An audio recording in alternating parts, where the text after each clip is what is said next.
Howdy mates, how are we doing today? Here's a part 3 video over at the boundary of the Clifton Gorge State Nature Preserve, and that's of the John Bryan State Park. So, you may notice I'm actually barefoot right now. I was actually just walking through the Little Miami River. The nice part is the water's not too high right now, so it's actually very ideal for walkthrough.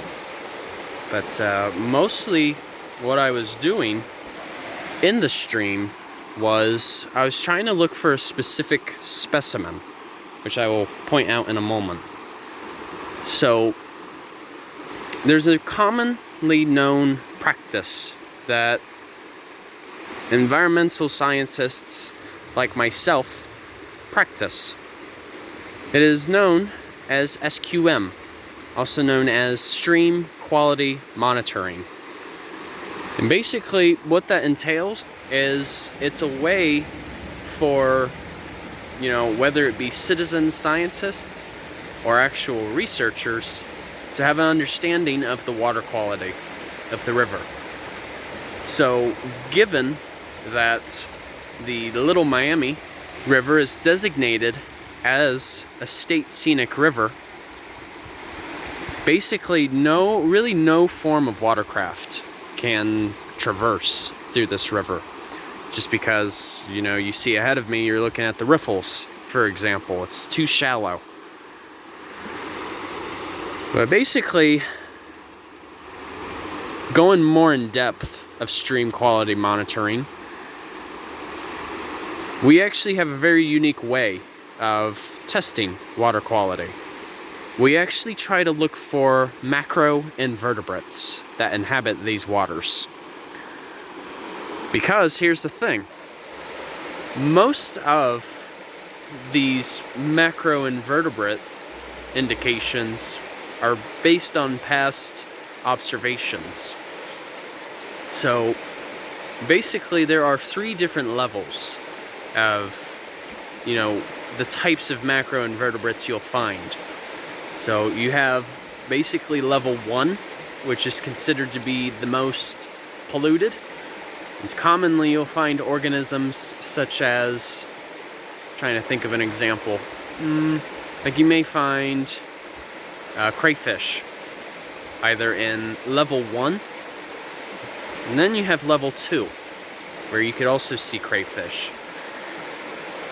Basically, level 2 is moderate, so the water quality is somewhat good and somewhat bad. It's considered average. But then you have level 3, which is the best level. That means you have better water quality. It's a lot cleaner and more what you call natural, so to speak.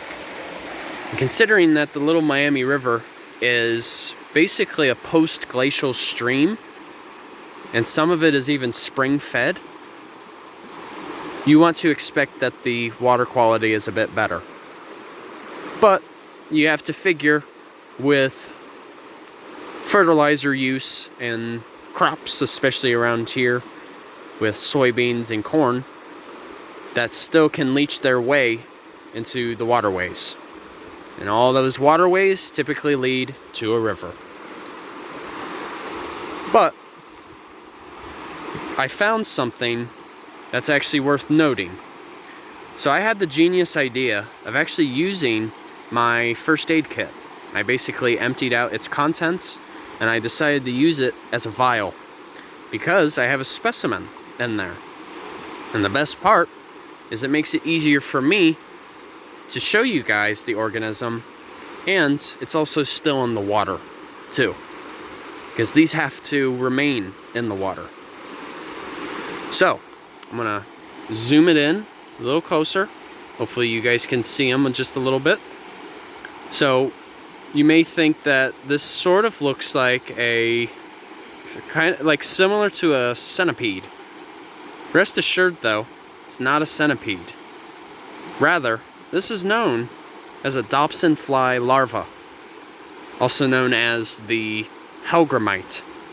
So it goes by 2 different names worth identifying. Oh, there you go. A little bit of a better view. So you figure this one is probably just about an inch long or so. So it's really not that big, but they can grow larger, maybe up to 1.5 inches or even 2 inches. So the Hellgrammite, they belong to level 3. They kind of look like mini scorpion, or yeah, like mini scorpions. They have 2 little pincers at the front. But these guys, they have to inhabit clean water in order for them to breed and survive. So, but that's not the best part, though. It gets even better.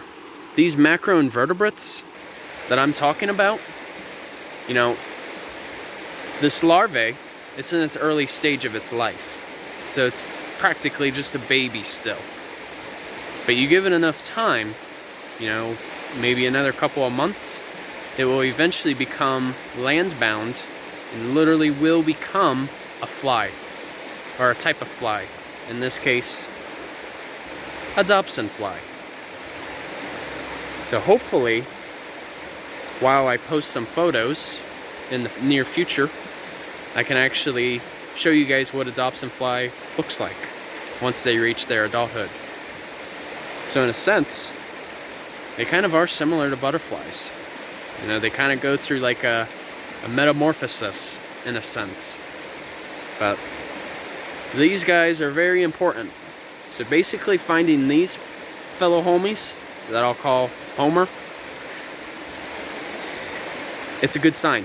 That means that the water quality here is actually much better. So it's good news. That's what we want to see. But yeah, basically the Ohio Department of Natural Resources actually has a really good chart that you can use as well. It provides like a visual, so you can see multiple other macroinvertebrates that belong to particular levels. But I wanted to go after the Hellgrammite the most because they're usually the easiest to find. And they're actually very easy to pick up. So I'll be sure to return this. Yeah, Homer, I'll be sure to return you back to your home.